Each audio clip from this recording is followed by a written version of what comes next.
Who's TV? A golden ticket to chocolate paradise. Chapter 1. The Golden Ticket. Once upon a time in the small town, there lived a young boy named Charlie. Charlie had always been fascinated by the delicious aroma of chocolate. One day, Charlie Bucket sighed as he peered through the fence at Wonka's chocolate factory. The gigantic chimneys puffed vibrant clouds that drifted like candy floss across the sky. Occasionally, a whoosh or whir could be heard from within, as if the factory was alive with mysterious wonders. Charlie imagined exploring its halls, overflowing with sweets. Did a river of melted chocolate truly flow underneath? Were the Oompa Loompas' songs as joyful as the rumors claimed? Most of all, he dreamed of meeting its elusive owner, the great chocolatier Mr. Wonka. "Daydreaming again, Charlie?" asked Grandpa Joe with a knowing smile. Despite being bedridden for years, Grandpa Joe kept Charlie's spirit bright with tales of the factory in its prime. They huddled together in their tiny home, two small windows providing views of the towering gates just across the cobblestone lane. Though poor, the Buckets had each other and their vivid imaginations. Charlie's twin sister Sally loved to sneak candies for her brother to enjoy, even if only for a moment.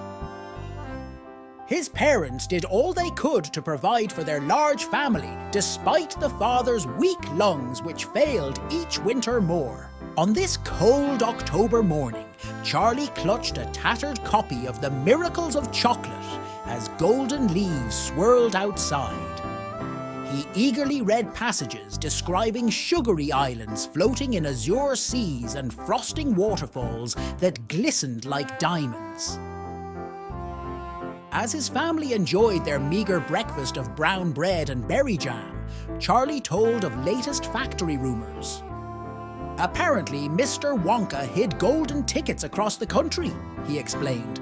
"Whoever finds one wins a full tour inside."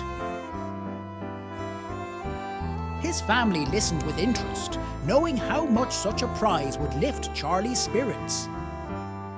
However, none truly believed they stood a chance at the impossible dream. With so many people across the land vying, what were the odds a poor boy from their little town might discover a ticket? As Charlie headed off to work assisting the candy shop owner, a strong gust arose. Leaves whipped down the lane as Charlie shielded his eyes. When the flurry subsided, a curious glint caught his attention. Lying at his feet, nested between cobblestones, lay a small gold slip of paper. With shaking hands, Charlie retrieved the ticket. In extravagant purple letters read, "Golden Ticket. This ticket admits the bearer to Wonka's chocolate factory." Charlie gasped and stared in disbelief. Was this a miracle or some cruel joke? He raced home shouting the incredible news. As his family gathered around, wide smiles spread across every face. Charlie's dream was coming true at last. With shaking hands, Charlie retrieved the ticket. In extravagant purple letters read, "Golden Ticket. This ticket admits the bearer to Wonka's chocolate factory." Charlie gasped and stared in disbelief. Was this a miracle or some cruel joke? He raced home shouting the incredible news. As his family gathered around, wide smiles spread across every face. Charlie's dream was coming true at last.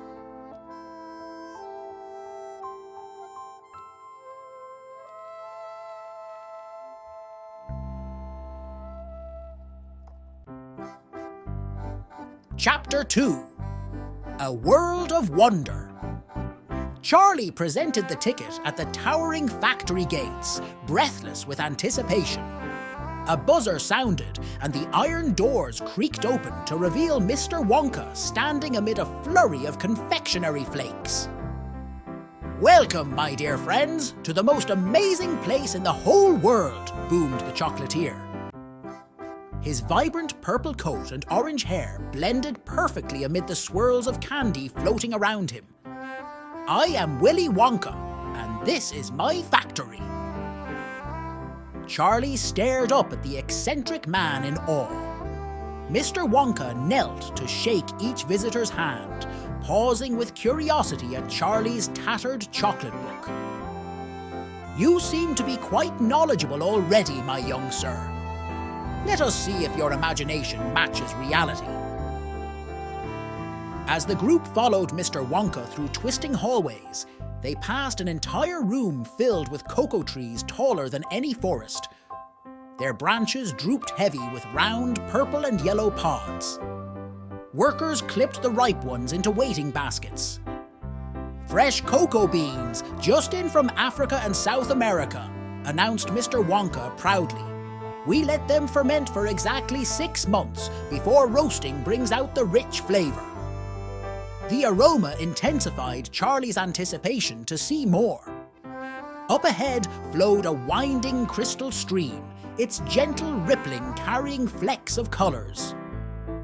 "Our river of melting sugar," explained Mr. Wonka, "imported from sugarcane fields around the globe." Next came the testing kitchen. Within bubbled enormous copper vats watched carefully by Oompa Loompas. As Mr. Wonka explained recent recipe trials, Charlie noticed the small workers dancing and singing happily between tasks. Their peculiar songs hinted at enigmatic secrets within the factory. At last came the prize of the ingredient showcase: towering trees dripping golden syrup and jeweled maple trees dusted with powdered sugars. "Pure ingredients are the key to true magic," said Mr. Wonka. He offered each a sample, and Charlie gasped the overflowing flavours dancing on his taste buds. The wondrous tastes fulfilled his dreams and kindled new wonders still left to discover.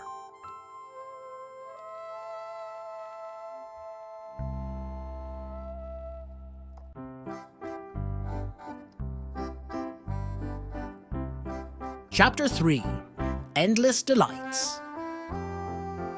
Mr. Wonka led the group farther into the constantly unfolding mysteries of the factory. In the next room, pyramids of candies rose from the floor, their colours shifting between reds, yellows and greens before the eyes. "These are my everlasting gobstoppers," said Mr. Wonka proudly. "They change their flavours and hue endlessly, so you'll never grow tired of sucking them." Charlie received an orb that started as sour green apple before morphing to cherry, then rich chocolate. He grinned, amazed as it transitioned to toasted marshmallow and rainbow swirls on his tongue. The others sampled their candies with delight as well, giggling as flavours jumped without end. Next was the fizzy lifting drinks room, where tanks bubbled with neon sodas. "When you drink this, you'll feel yourself rise up, and float like a balloon," announced their host. Indeed, test drops zoomed children around the high-ceilinged chamber, the thrilled peals of laughter echoing. Charlie floated joyously above shelves, stocked with whimsical candies. He drifted near Mr. Wonka and smiled shyly. "Thank you for this magical place, sir. You've made all my dreams come true." Mr. Wonka's eyes gleamed with hints of sadness behind their merriment. "You have a generous heart, young Charlie. Now come, let us visit areas rarely seen." He grasped Charlie's hand and they floated on together above the gleeful other guests.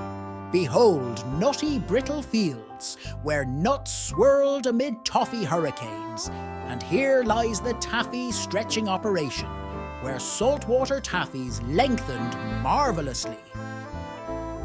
Each sight filled Charlie with deeper delight, and for the first time his belly grumbled, eager to finally try every sweet his eyes beheld. When at last they landed once more amid a sea of children roaming free, Mr. Wonka put a hand upon Charlie's shoulder. "You alone seem to share my joy in this place of whimsy. Come, let us see what surprises remain in store." Charlie swore amid those wonders, true friendship had begun.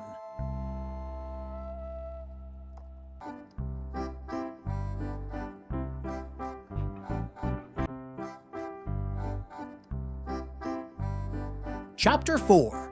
A Chocolate Dreamland. Mr. Wonka led the group through glimmering corridors until they reached an arched gateway overflowing with vines heavy with swollen berries. "Beyond lies our most wondrous room," he announced with a flourish. As he pushed the doors open, Charlie gasped at the paradise unveiled before them. A verdant rainforest stretched as far as the eye could see, its canopy revealing sapphire skies high above.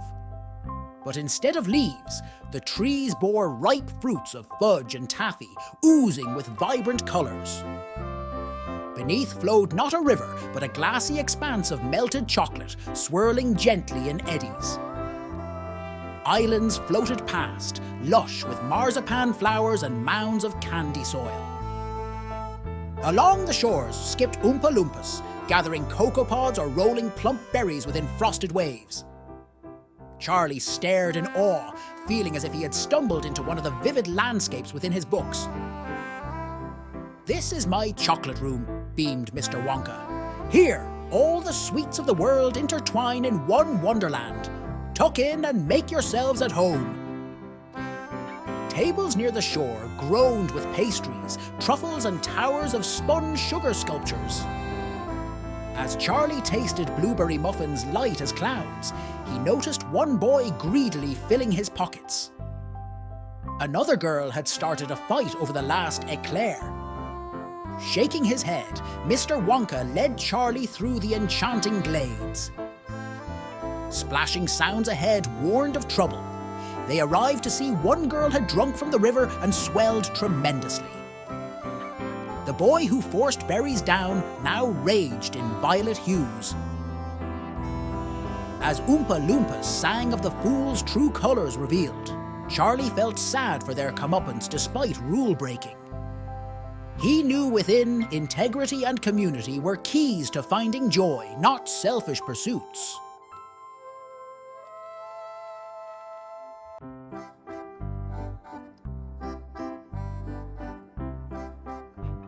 Chapter 5. A New Beginning. At last, the tour reached its climax within Wonka's opulent chocolate-panelled office. Plush velvet chairs surrounded a desk overflowing with half-finished sweets. Mr. Wonka motioned for Charlie to sit beside him. "My dear boy, you alone have passed each of my tests with thoughtful care," said the chocolatier gently. "While others soured under greed, you retained the pure heart of a true candy man." Charlie blushed, hopeful yet unsure of Mr. Wonka's hidden meaning. "You see, I am growing quite old and have no heirs to carry on this factory's magic when I am gone. But I see in you the makings of a wondrous chocolatier if you wish to accept the responsibility."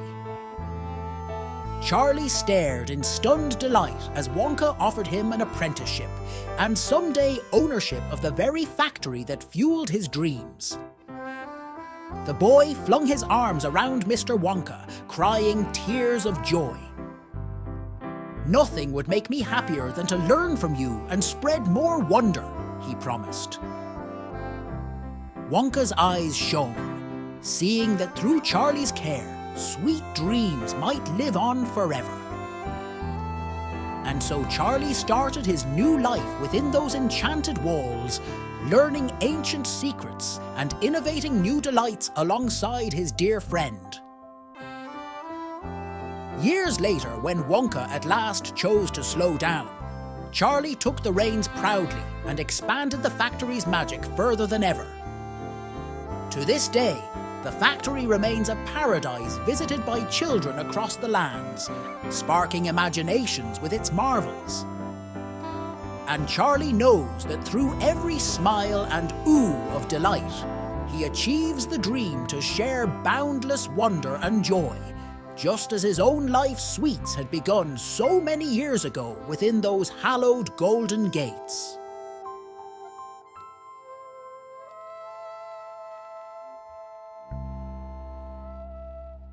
Thanks for watching. See you in the next time.